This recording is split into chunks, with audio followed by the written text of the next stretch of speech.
Bom dia, senhores torcedores do canal CNFlu. Estamos aqui mais uma vez para falarmos sobre o nosso querido e amado Fluminense. Antes de começar o vídeo, eu queria mandar força a Carlos Alberto Parreira e a sua família, porque eles, pelo que eu soube, está bem doente, internado no Hospital Samaritano, no Rio de Janeiro, né? Agora, falando sobre o Fluminense, estava vendo aqui agora no GE, reportagem Gustavo de Sarli, do Rio de Janeiro. O Carlos Scudi, né, aquele torcedor que foi agredido por uma torcida organizada do Vasco da Gama.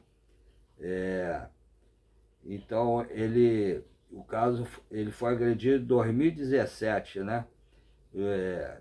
E terá novo julgamento em 30 dias.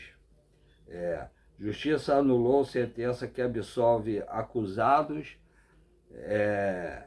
e vai recomeçar julgamento no dia 16 de julho. O caso Pedro Scudieri, né, torcedor do Fluminense agredido por membros de uma torcida organizada do Vasco, ganhará um novo capítulo.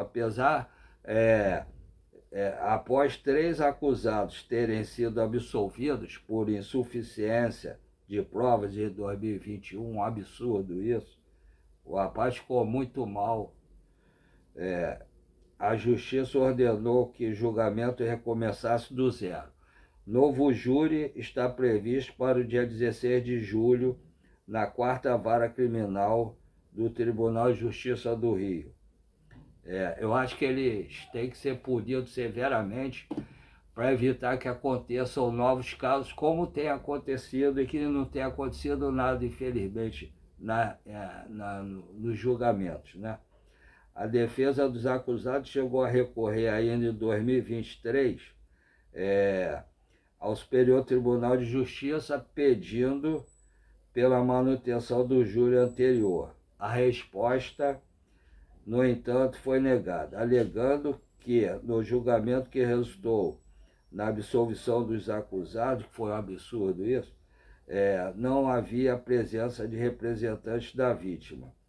No ano seguinte, o Tribunal de Justiça do Rio de Janeiro determinou que fosse cumprida a decisão que anulou o júri responsável por absolver Diego Augusto Carvalho Ribeiro, Diogo Gabriel de Souza e João Victor Correia, Gifone e Gino. Um quarto homem, igualmente acusado da agressão, não participou dos julgamentos, pois está foragido. O caso ainda aguarda a solução. Com isso, o novo julgamento previsto para o próximo dia 16 envolve apenas os 3 homens julgados e absolvidos anteriormente. Em contato com o GE, a mãe de Scudi, Marilene Scudieri, falou sobre a expectativa da família. Abre aspas para a mãe do Scudi, a Marilene Scudieri. Depois de quase 10 anos, parece que a justiça está muito lenta. Já houve um julgamento anterior que a vítima foi excluída do processo. A família foi excluída do processo. Isso trouxe uma sensação de injustiça. A gente espera que eles, acusados, né, sejam condenados, porque até o momento o único condenado foi Scudi. Relembre o caso, em 5 de fevereiro de 2017, Pedro Lucas Scudieri e alguns amigos retornaram ao ponto de encontro de dispersão das torcidas organizadas do Fluminense para guardar alguns materiais. Após se despedirem dos amigos, o torcedor foi para o ponto de ônibus. Segundo denúncia do Ministério Público, membros de uma torcida organizada do Vasco tentaram interceptar os carros sem sucesso. Em seguida, agrediram Scud. 3 homens foram presos pela Polícia Civil e são acusados de tentativa de homicídio, triplamente qualificado. Motivo torpe, impossibilidade de defesa informal e forma cruel.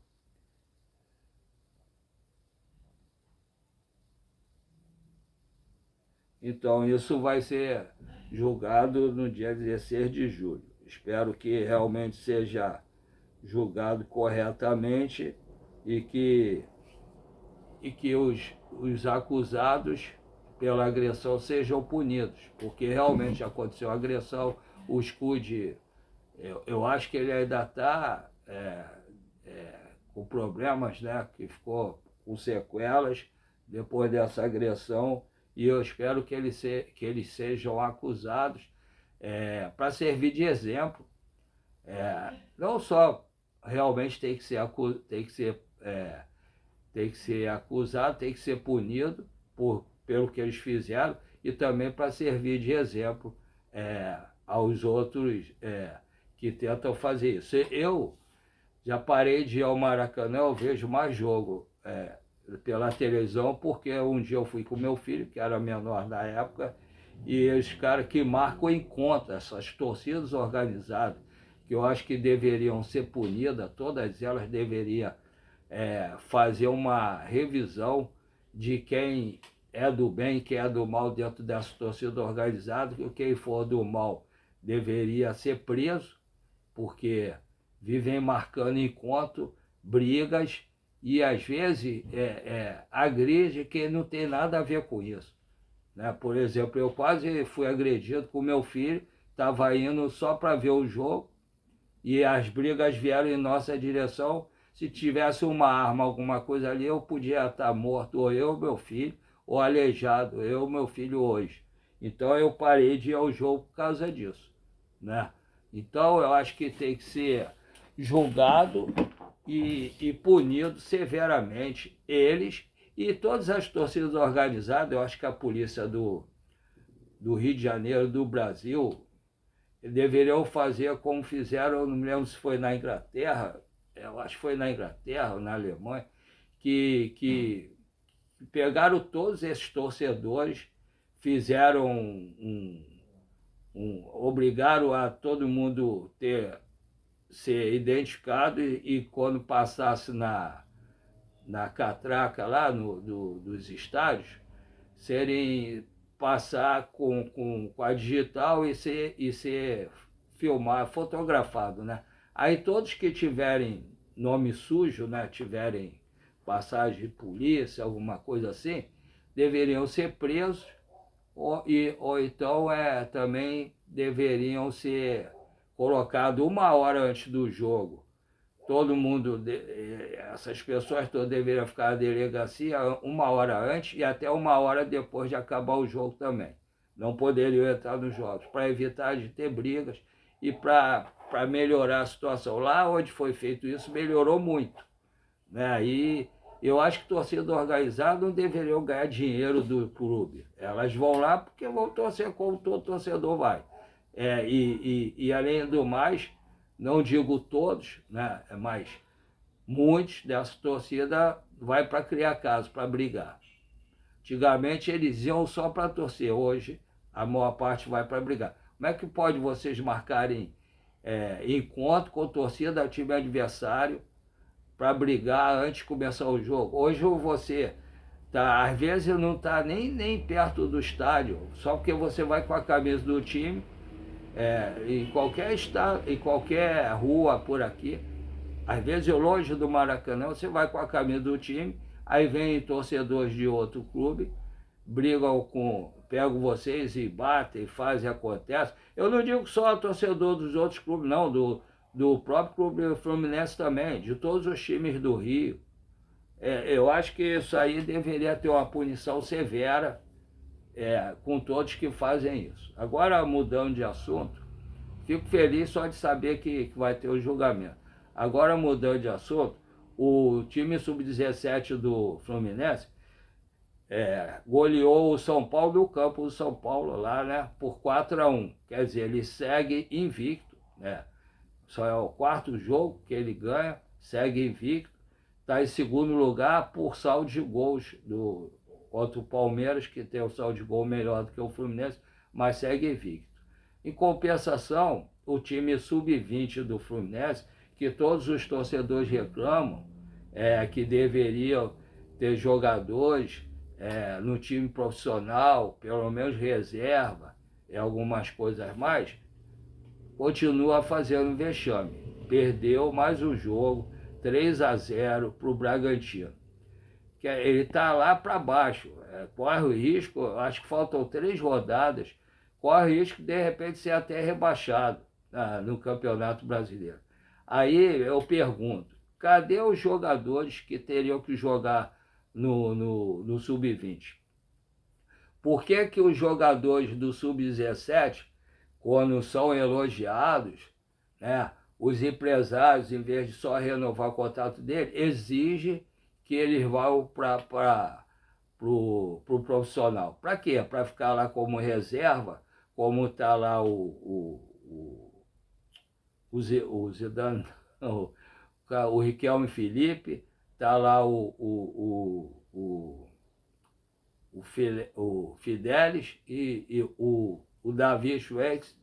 São jogadores, por exemplo, o Riquelme Felipe, eu acho que o Fidelis também tem idade ainda para jogar o Sub-20. Por que não estão jogando o Sub-20? Aí o empresário exige que eles vão para o profissional, para quê? Para ficar lá, aí fica esquecido, aí o torcedor reclama, enquanto eles eram para estar jogando o Sub-20 ainda, para passar por todas as etapas para chegar depois no profissional. Eu acho o seguinte, eu já falei aqui várias vezes, eu acho que o jogador profissional, se ele não for o extra-série, ele tem que passar por todas as etapas da base. Não tem isso do empresário, do pai, mãe, sei lá quem for, exigir que para renovar o contrato ele vá direto profissional. Eles estão prejudicando o próprio jogador. O jogador, primeiro, o Riquelme Felipe tem físico para disputar o campeonato profissional? Não tem. O Fidelis, de repente, até consegue, mas o Riquelme Felipe não tem. O Riquelme Felipe, quando tem entrado, tem jogado para isso? Não tem. Então, ele tem que seguir o ritmo normal, sub-17, sub-15, sub-17, sub-20, para depois ir profissional. Aí o cara fica esquecido, aí depois, se for vendido, é vendido por 2 mariolas e 2 bananas, porque o cara não joga, não vale nada. Cai o valor dele. Então eu acho que o jogador da base do Fluminense tem que passar por todas as etapas da base. Aí o sub-20 tem algum jogador bom? Não tem, cara. Não tem o jogador. O time sub-20 Fluminense é horroroso, é muito fraco. Aí não é culpa do treinador, é culpa do elenco. Eu acho que o Fluminense tinha que pegar, reformular os profissionais da base. Eu não estou falando só de treinador, estou falando dos profissionais todos, que tinham antigamente, que quando o Bahia virou SAF lá para o City, levou todos os profissionais do Fluminense. E aí os profissionais ficaram lá, parece, não posso dizer que porque eu não estou lá, mas parece que não está dando certo, porque o time sub-20 Fluminense é uma decepção. Está perdendo para todo mundo, não é de pouquinho, não. Perde aqui no Rio, perde fora, ganha um jogo. O jogo, às vezes, que você pensa que ele vai perder, ele ganha. E os jogos contra o time mais fraco, ele perde. Eu acho que tem que ter uma reformulação na base, começando pela base, né? Para ver, porque não é possível, os jogadores, o time do sub-15, sub-17 arrebenta. E o que acontece com os jogadores que não chegam no sub-20? O Fluminense vende. Está vendendo todo mundo? Não. Cadê os jogadores? O que está acontecendo? Aquele time sub-17 do Fluminense que ganhou, acho que foi ano passado, a Copa do Brasil e o Brasileiro, ganhou do Palmeiras lá em São Paulo, ganhou do Santos lá em São Paulo. Cadê os caras? Ou vendeu dois e trocou com o Botafogo e o resto do time? Cadê? Entendeu? O elenco, você tem um ou outro que joga bem. Aí os outros, o que acontece com eles? Vão para o sub-20. Aí o sub-20 está com o elenco fraco. Aí o que acontece? Some todo mundo, cara. Vai olhar lá o sub-20. Eu tenho visto, quando passa, o time é muito fraco, cara. Muito fraco. É uma decepção, é uma tristeza. Eu estava sempre acostumado a ver jogos do Fluminense. O Fluminense podia até não ganhar título, mas jogava bem, fazia bonito. Pelo menos no Rio fazia o sub-20. Agora você vê o sub-17, que bate de frente, que o Vasco e o Flamengo também tem um sub-17 bom. O Fluminense bate de frente, normalmente ganhou. Ganhou há pouco tempo, acho que foi 1-0 no campo do Flamengo, nesse brasileiro. Um dos 4 jogos que o Fluminense ganhou no Sub-17 foi contra o Flamengo no campo do Flamengo. Está invicto o time do Fluminense. Tá, não sei, mais de um mês invicto o Sub-17 do Fluminense. Juntando brasileiro, carioca, tá invicto. Está invicto. Há mais de um mês, não sei quantos jogos aí invicto. É um timaço, é um time bom. Não é um time massa, é um time bom, tá invicto, tá batendo, tá ganhando todo mundo dentro e fora de casa. São 4 jogos, 4 vitórias. Ganhou do São Paulo ontem, ganhou do Flamengo, ganhou vários jogos aí, vários jogos. Então é um time bom. Tá? Aí quando acaba o contrato dele, aí o que vai acontecer? O cara sobressaiu. Tem um Riquelme lá acho que é no Sub-17, que tem jogado bem. Tem o João Pedro, que é que é centroavante, tem jogado bem. João Paulo ou João Pedro tem jogado bem, tem feito vários gols.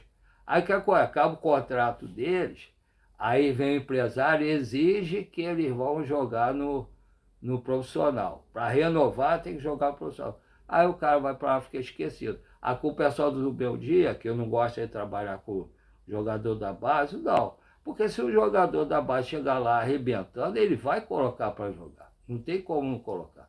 Mas o cara sai do sub-17, cara. Não tem como. O cara não é um extra série. O Fluminense não tem nenhum extra série. Nem o Riquelme Felipe é um extra série. O menino que foi trocado foi pro Botafogo, meio campista, eu esqueci o nome dele, o Wallace Davi, também não é isso tudo. Esse é o garoto que jogou contra o Rivadavia aqui, o menino também, o Pontinha, esqueci o nome dele agora, também não é isso tudo. Ele joga bola, mas é normal, não é isso tudo. Aí vai do Sub-17 para jogar no profissional, não tem nenhum jogador essas coisas todas. A zaga do Fluminense Sub-20 tem tem jogadores ali que o Fluminense trouxe, mas tem que trazer bons jogadores. Tem a base, a zaga, o time é fraco, cara. O goleiro é bom.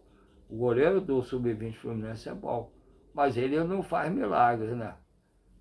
Eu acho que é o Félix, né?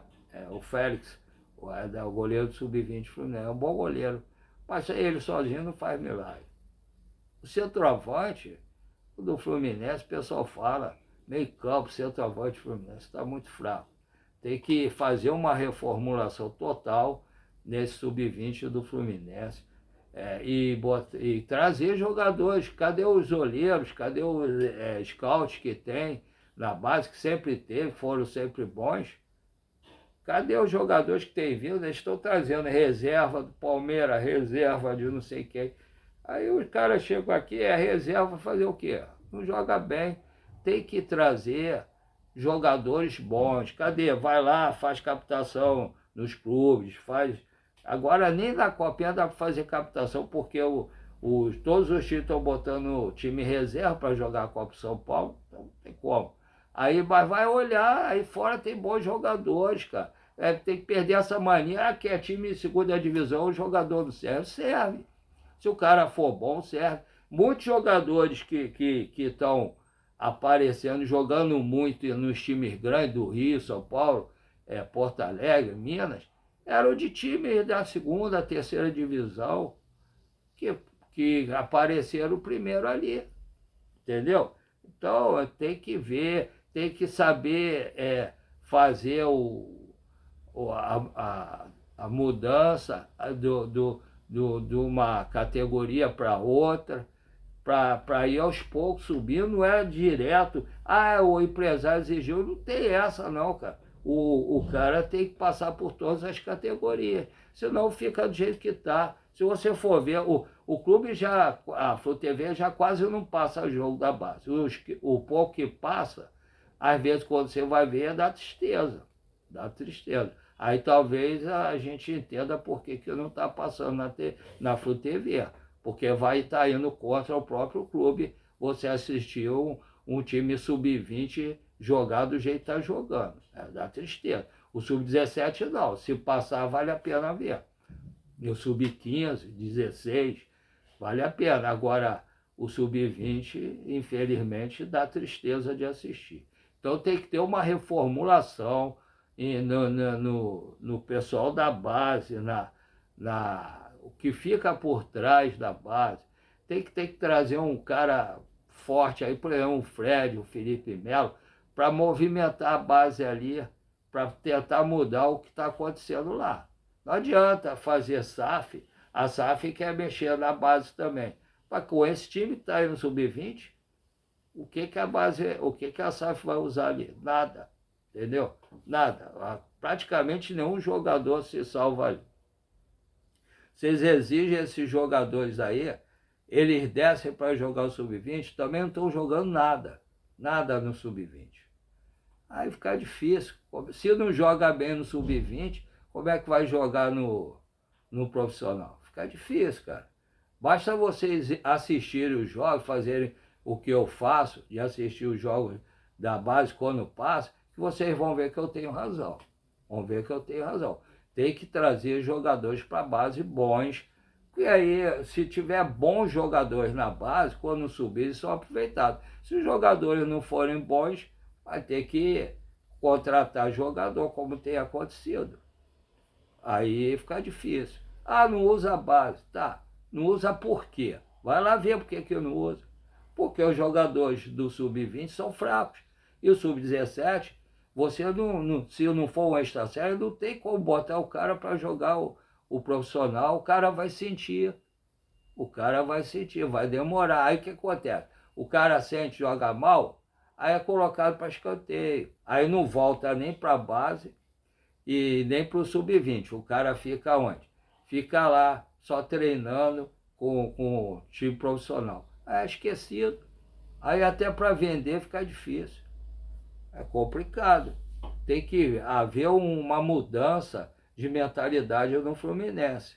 Tá? Aproveitar, sim, passar os jogadores do sub-17 para o sub-20, depois, quando eles tiverem malícia, mais maldade jogando contra os outros jogadores.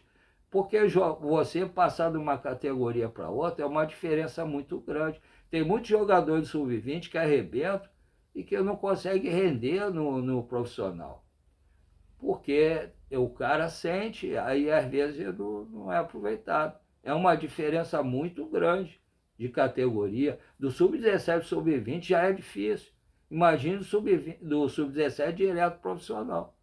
E às vezes o próprio sub-20, tem muito jogador que fica pelo caminho, e são muitos jogadores. Aí às vezes eles vão render em outros clubes que tiveram paciência com ele. Esse Marlon Freitas é um exemplo disso. Ele foi da base do Fluminense e não foi aproveitado. Aí o que aconteceu? Passou por vários times, aí foi lá, estava jogando bem no Atlético Goianiense, veio para o Botafogo e botaram no Palmeiras. Tem outros jogadores, vários. Esse Igor Rabelo foi da base do Fluminense. Depois rendeu bem no Botafogo e no Atlético Mineiro. Agora está no Fluminense, não é aproveitado. Tem vários jogadores que acontece isso, né? Esse Isaac foi lá para fora por quê? Porque saiu do sub-17 e não rendeu no profissional. Quando tem a chance, não jogou bem. Aí apareceu uma oportunidadezinha, vendeu. Qualquer dia está lá fora. Acontece com vários jogadores. Infelizmente, é isso que acontece. Então tem que mudar a mentalidade no Fluminense.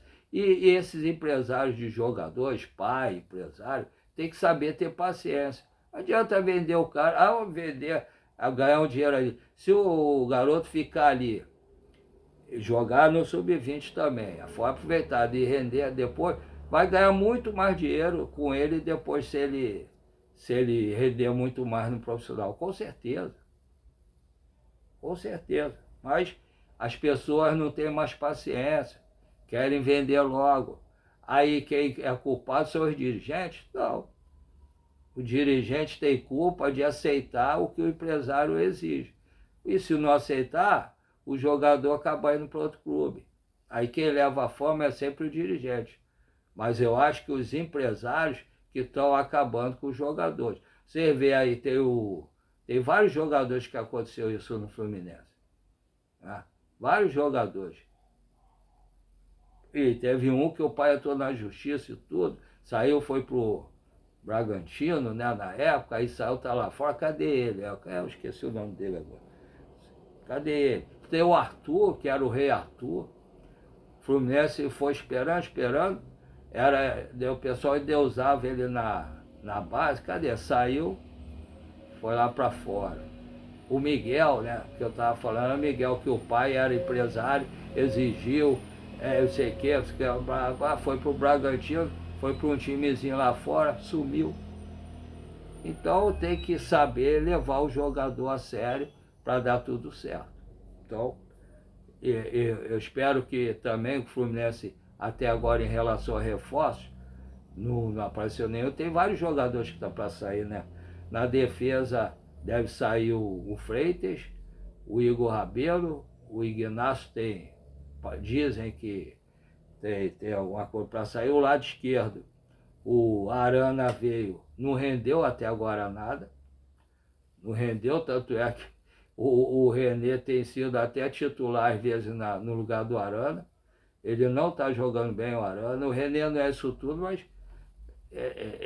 tem rendido melhor do que o Arana. Na lateral direito, Samuel Xavier está mal, tem boatos aí que o Atlético Paranaense está interessado nele, não sei se é verdade. Diz que o Fluminense está até vendo um jogador do Cruzeiro, né, que é lateral direito, que eu vi com o Thiago Ferreira. E no meio tem quem? O Otávio, que está aí fazendo não sei o quê. O Bernal talvez saia, que eu acho que o Beto está interessado. Seria uma boa fazer uma troca, o Fluminense recebendo um dinheiro por esse Deola, que é um bom jogador. Não se adaptou lá e parece que teve uma contusão e até agora não voltou a jogar bem. Mas eu acho que se ele viesse para o Fluminense seria uma boa. É um grande jogador. E acredito que no Brasil ele possa se adaptar melhor do que lá no Betis. Tem o Bernal, né, que talvez saia. Esse Alisson também não jogou nada. Devia sair, eu acho que está até com outro dia, devia sair. O Lima talvez volte. Também acho que ele não deu certo lá, no América do México. Aí voltar para o Fluminense, será que seria uma boa para o Fluminense? Não sei. Ele talvez não venha, então eu acho que o Fluminense teria que trazer alguém. Eu acho que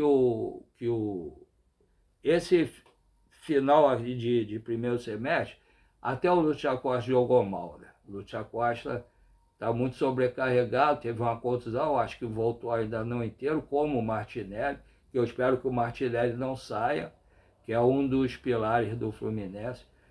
Mas teria que trazer, principalmente se o Ganso sair, que falaram que ele tinha proposta, que não sei o que lá, até agora está aí, ninguém falou nada. Se o Ganso ficar, é uma coisa. Se o Ganso sair, vai abrir um espaço salarial aí bom, que ele deve ganhar bem. O Cano também não sei se vai continuar. Ele até merece ficar ali pelo que ele fez, mas futebol ele também não está jogando nada. Também só vive contundido, né? E se ele sair também abre um espaço muito bom. É, e, e ali na frente veio o Fluminense, gastou muito dinheiro com o Castilho, que eu acho que ele tem que ter um tempo para poder render, porque ele veio de um país diferente do Brasil, tem que ter o tempo. Tem o John Kennedy, que eu não sei se vai sair, mas agora tem o Hulk. Espero que os rebeldias sabem encaixar o time do Fluminense com o Hulk ali. Tem o Serra, não sei se vai sair. O Canóbio, se fizer uma boa Copa do Mundo, deve sair, ter propostas. Tem times europeus interessados nele, tem o River também. E aí eu não sei. O River estava dispensando alguns jogadores, né? Tem um zagueiro lá que eu acho que é bom, tem o meia também bom. De repente poderia fazer uma troca aí com o Fluminense e o Fluminense ainda receber um dinheiro, porque esses jogadores estão. O River falou que eles não vão participar nem da pré-temporada, para eles procurarem clube. Então pode sair barato para o Fluminense e o Fluminense ainda ganhar os jogadores e um dinheiro pelo Canóbio. Seria, de repente, dependendo do jogador, seria uma boa. Agora, eu acho, continuo falando, como eu falei no início, tenho falado desde o ano passado, o Fluminense precisa de um grande goleiro para ficar ali na reserva do Fábio. Porque, como eu tenho falado, todo jogador corre o risco de se contundir. Todo jogador pode ser expulso, pode levar o terceiro cartão amarelo. O Fluminense jogar uma temporada inteira com um goleiro bom, tudo bem, ele, graças a Deus, não se machucou até hoje. Mas corre o risco, porque o Vitor Eudes e o Pitaluga não passam confiança nenhuma. Para mim, pelo menos, não passa. Para vocês, passa? Eu acho que deveria ter um grande goleiro para ser reserva do Fábio, para, se Deus me livre, guarde, acontecer alguma coisa com o Fábio, ter alguém à altura para jogar no lugar dele. Imagina o Fluminense no mata-mata de Libertadores, ou de Copa do Brasil, ou até uma classificação lá, de repente brigando pelo título, ou segundo lugar do brasileiro, perdeu o Fábio. Aí fica, durante um período, por causa de uma contusão. Aí fica, de repente, alguns jogos com Vitor Eudes ou Pitaluga. Estamos ferrados, infelizmente. E se ele no mata-mata for expulso ou levar terceiro cartão amarelo, aí vai jogar o mata-mata um jogo com Vitor Eudes. É perigoso. Eu acho que deveria trazer o goleiro. Então, eu acho que deveria trazer um goleiro, 2 zagueiros, de repente, um lateral esquerdo, Samuel Xavier sair também, um lateral direito, um cabeça de área, saindo os jogadores que estão lá, um cabeça de área, um meia para disputar com o Lucha Costa, principalmente se o Ganso sair, e um atacante de lado, um que seja de 1 contra 1, que saiba driblar e ir para frente. Porque o Canóbio e o Serna, eles correm, mas não são de drible, né? Então deveria trazer esse jogador, com a saída ou não do Canóbio e do Serna. Vamos aguardar para ver se tem alguma novidade. Se não tiver, vamos ver como é que fica. Que a semana que vem, sábado agora já é dia 20, domingo 21, segunda 22, terça 23. Eu acho que é a apresentação do elenco Fluminense. Aí já tem que começar a ver os jogadores, quem vai ficar e quem vai sair. Com certeza. Espero que a diretoria do Fluminense já esteja vendo. Se não tiver condição de trazer o Nino, já correr atrás de outro bom zagueiro. Não pode esperar para acontecer o que aconteceu na outra janela, que fica difícil continuar com a zaga do jeito que está. Tá? Então agora vamos aguardar para ver. E todo mundo sabe que eu tenho mal de Parkinson, câncer de próstata, que eu fico vendendo açaí com minha esposa todos os dias de meio-dia à meia-noite, de segunda a segunda. Então eu comecei a fazer, para não alongar muito o vídeo, comecei a fazer o canal, consegui, não sei nada de internet, a sobrinha da minha esposa que ajudou a fazer o canal, mas eu não sei fazer quase nada, então eu copio dos YouTubes que eu confio, né? Dou o nome deles, falo aqui e depois falo o que eles falaram, ou então, se for opinião, como uma parte desse vídeo foi opinião, eu falo aqui. Aí cabe a vocês falarem se eu fui bem ou não, tá? Então, eu pensei, quando eu fiz, pensei de não ter nem 50 inscritos, para surpresa minha, estou com 845 inscritos. 845 inscritos. Aí me empolguei, né, o que era uma terapia, passou a ser uma coisa séria. Me empolguei e pretendo chegar aos 1.000 inscritos. Minha primeira meta é 1.000 inscritos. Espero chegar até o final da Copa do Mundo, pelo menos, aos 1.000 inscritos. Espero, quando começar o brasileiro, a segunda parte, eu já estar com pelo menos 1.000 inscritos. Para isso, eu conto com o apoio de todos que já estão inscritos. Alguns eu fiz amizade, tenho conversado quase que diariamente, e espero contar com o apoio de todos, porque, pensa bem, 845, se cada um desses 845 arrumar uma pessoa para se inscrever no nosso canal, eu já vou ficar com quase 2.000 inscritos, né? Então, atinjo com certeza a minha meta inicial. Então, eu espero contar com todos que estão inscritos, que continue dando like, compartilhando e dar o hypar para melhorar a pontuação do nosso canal no YouTube, e para pedir às suas amigas e amigos para se inscreverem e dar o like e compartilhar também. E quem não está inscrito, mas costuma assistir os vídeos, por favor, se inscreva, dê o like, compartilhe. Desculpa. E peço às suas amigas e amigos também para se inscreverem, dar o like e compartilhar. Assim vocês vão ajudar o logaritmo do YouTube a expandir nosso canal para muito mais gente no Rio de Janeiro, no Brasil e, quiçá, no mundo, tá? E em relação a Pix, se vocês puderem colaborar, eu tenho 2 Pix. Os dois são do Banco PicPay. O primeiro paulorcribeiro@hotmail.com. Repetindo, paulorcribeiro@hotmail.com. O segundo, 746-234-78734. Repetindo, 746-234-78734. Os dois, como eu falei anteriormente, são do Banco PicPay. Se vocês puderem colaborar com o Pix, desde que não faça falta a nenhum de vocês, eu agradeço desde já. Um abraço a todos, fique com Deus. Até a próxima, se Deus quiser.